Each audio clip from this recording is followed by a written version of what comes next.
السلام علیکم ورحمۃ اللہ وبرکاتہ۔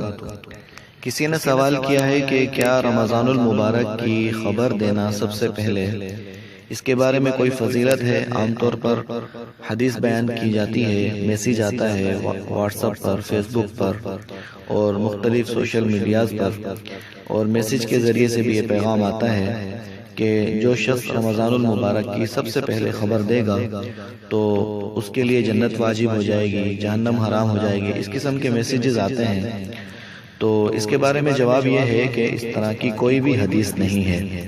کسی بھی مہینے کے بارے میں اس طرح کی کوئی حدیث نہیں ہے کہ اس مہینے کی خوشخبری دینے پر جنت واجب ہوتی ہو یا جہنم حرام ہوتی ہو۔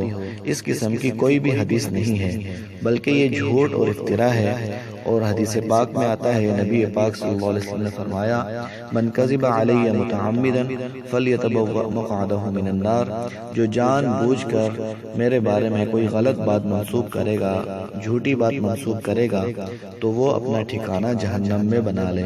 لہٰذا ہمیں کسی بھی قسم کی کوئی بھی حدیث ہمارے سامنے آئے تو مستند علماء کرام سے تصدیق کرنے کے بعد پھر اس کو آگے شیئر کرنا چاہیے۔ اس طرح خواہ مخواہ جو ہے لوگوں کو حدیث بیان نہیں کرنی چاہیے۔ یہ جھوٹ ہے، اس طرح کی کوئی حدیث کتابوں سے ثابت نہیں ہے۔ السلام علیکم ورحمۃ اللہ۔